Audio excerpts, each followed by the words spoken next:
Last video में हमने Bentham and Austin की लीगल थ्योरीज देखी थी। अब हम कैल्सन के बारे में देख पढ़ते हैं। Kelsen is another jurist of analytical school और इनका जूरिस्प्रूडेंस था। ये क्या पढ़ते थे? स्टडी ये प्रेजेंट लॉ को पढ़ते थे एंड एज इट इज़ ही पढ़ते थे लॉ के, क्योंकि एनालिटिकल स्कूल वालों का यही अप्रोच है, वो प्रेजेंट लॉ को and as it is law को पढ़ा करते हैं। और इन्होंने इसके बाद लीगल थ्योरीज दी, प्योर थ्योरी ऑफ लॉ और एक थ्योरी बहुत ही फेमस है, थ्योरी ऑफ ग्रंड नॉर्म। तो इन्होंने बताया कि लॉ क्या है। तो law is not the creation of state, society and sovereign. जैसे बेंथम ने बोला था कि जो लॉ है वो क्रिएशन है सॉवरेन का, जो भी कमांड सॉवरेन देंगे वो ही एंड में जाकर के लॉ बनती है। बट इन्होंने इसको बिल्कुल रिजेक्ट कर दिया और बोला कि ऐसा कुछ भी नहीं है, बल्कि जो लॉ है वो आउटकम है ग्रंड नॉर्म का। फिर इनसे पूछा कि ठीक है, आपकी बात मान ली, ग्रंड नॉर्म है, बट ये है क्या? तो इन्होंने कहा कि ग्रंड नॉर्म कुछ भी नहीं है। ग्रंड नॉर्म पर से एग्जिस्ट करता है सोसाइटी में, कुछ भी बनाने की ज़रूरत नहीं है, वो सोसाइटी में पर से एग्जिस्ट कर रहा है।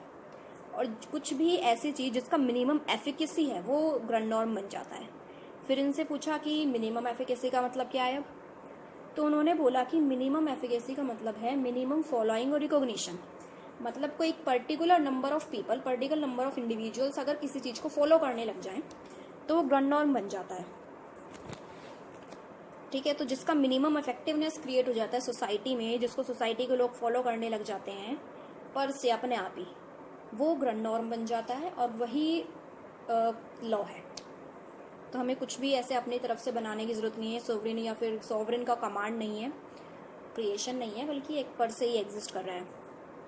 फिर कुछ काफ़ी लोग बोलते हैं कि constitution is the Grand norm, बल्कि कॉन्स्टिट्यूशन भी ग्रंड नॉर्म नहीं है,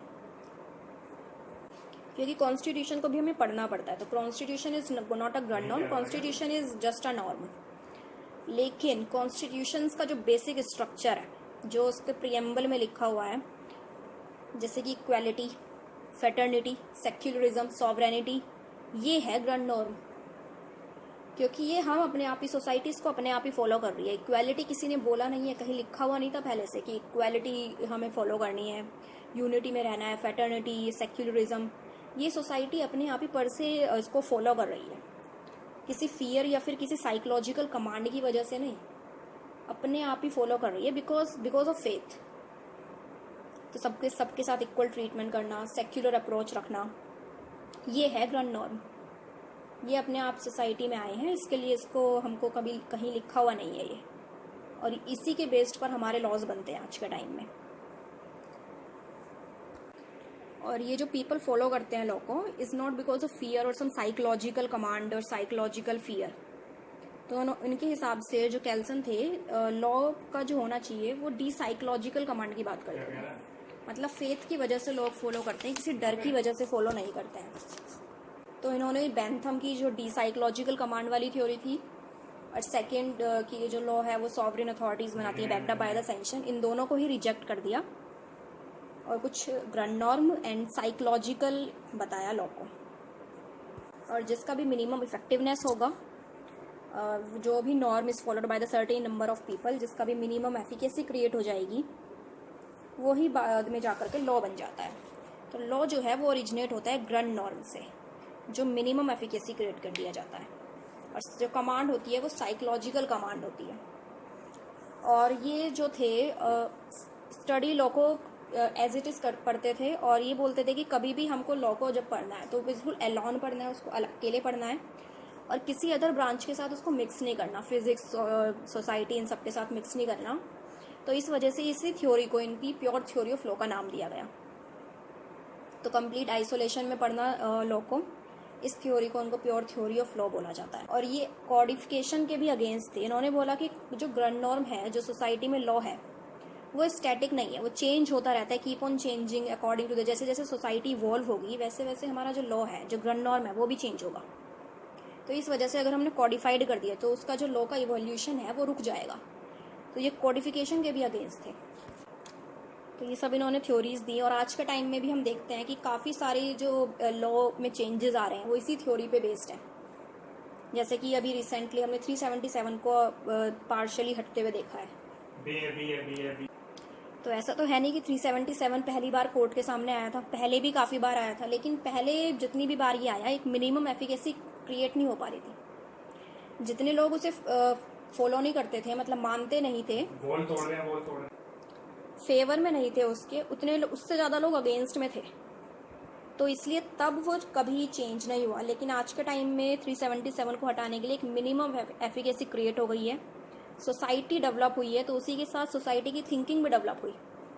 तो इस वजह से आज के टाइम में उन्होंने 377 को पार्शली हटा दिया। सेम विद द ट्रिपल तलाक के साथ भी ऐसा हुआ है। और भी काफ़ी सारे केसेस है, जैसे लिव इन रिलेशनशिप को भी आप आज के टाइम में बिल्कुल मतलब सही देखा जाता है। सबरीमाला टेम्पल केस, ये सब कैल्सन की थ्योरी पे बेस्ड है कि जो ये लॉ है वो अपने आप सोसाइटी में पर से एग्जिस्ट करता है, डेवलप होता है, और एक मिनिमम एफिकेसी जब भी क्रिएट हो जाती है तो फिर हम उसी के अकॉर्डिंग लॉ को चेंज भी कर देते हैं। तो ये ग्रैंड नॉर्म को फॉलो करते थे, बताया इन्होंने, प्योर थ्योरी ऑफ लॉ दी, और कमांड को इन्होंने डी साइकोलॉजिकल कमांड बताया, और कहा कि लोग जो हैं वो लॉ डर की वजह से नहीं फॉलो करेंगे बल्कि फेथ की वजह से फॉलो करेंगे, क्योंकि ये सब इन्होंने बोला। अब नेक्स्ट ज्यूरिस्ट आते हैं हमारे एनालिटिकल स्कूल में, HLA हार्ट। तो ये जो HLA हार्ट थे, ये बोलते थे कि कोई भी लॉ सोसाइटी में बिना मोरालिटी के एग्जिस्ट ही नहीं कर सकता। तो ये पहले ज्यूरिस्ट थे एनालिटिकल स्कूल के जिन्होंने मोरालिटी के साथ लॉ को पढ़ा, तो इस वजह से इनको एनालिटिकल नेचुरलिस्ट भी बोला जाता है। तो अगर क्वेश्चन आए कि कौन एनालिटिकल नेचुरलिस्ट है, तो HLA हार्ट उसका आंसर होगा, क्योंकि ये पहले ज्यूरिस्ट थे एनालिटिकल स्कूल के जिन्होंने मोरालिटी के साथ लॉ को स्टडी करा था। ये जो मोरालिटी की जो कॉन्सेप्ट है स्टडी करने का, ये नेचुरल स्कूल में होता है, बट इन्होंने ये एनालिटिकल स्कूल में करा, तो इस वजह से इनका भी ज्यूरिस्प्रूडेंस वही था कि ये भी प्रेजेंट लॉ को पढ़ते थे, और उसको पढ़ने के बाद इन्होंने जो लीगल थ्योरी दी वो दी रूल ऑफ रिकॉग्निशन। इन्होंने बोला कि जो लॉ है ना वो दो प्रिंसिपल्स पे बेस्ड है, primary principles and the secondary principles. जो प्राइमरी प्रिंसिपल्स हैं वो है मोरालिटी या फिर कोड ऑफ कंडक्ट, और यही जो सेकेंडरी ये फ्रेम होती है on the basis of the primary principles. और किस तरीके से बेस होंगी उसके उन्होंने 3 मेथड बताए। इन्होंने कहा कि बाय लेजिस्लेशन के थ्रू हो सकती है कि चेंज ला करके लॉ में, by adjudication to target the functioning of law, and last is rule of recognition, मतलब कि सोसाइटी ने रिकॉग्नाइज कर लिया, उसको एक्सेप्ट कर लिया, और जब सोसाइटी ने किसी चीज़ को एक्सेप्ट कर लिया वो जाकर के तब वो लॉ बनती है। तो इसी थ्योरी को इनको बोलते हैं कि if something is accepted by the society it becomes law. इसलिए इसी थ्योरी को इनकी बोलते हैं रूल ऑफ रिकॉग्निशन। तो इन्होंने बोला कि कोई भी लॉ प्योर लॉ नहीं है या रियल लॉ नहीं है, नहीं तब तक नहीं बनेगा जब तक उसको सोसाइटी रिकॉग्नाइज नहीं कर लेती, उसको एक्सेप्ट नहीं कर लेती। और ये पहले एनालिटिकल ज्यूरिस्ट थे जो मोरालिटी के बारे में बात करते थे, तो मतलब एनालिटिकल स्कूल में, तो इसलिए इनको एनालिटिकल नेचुरलिस्ट भी बोला जाता है।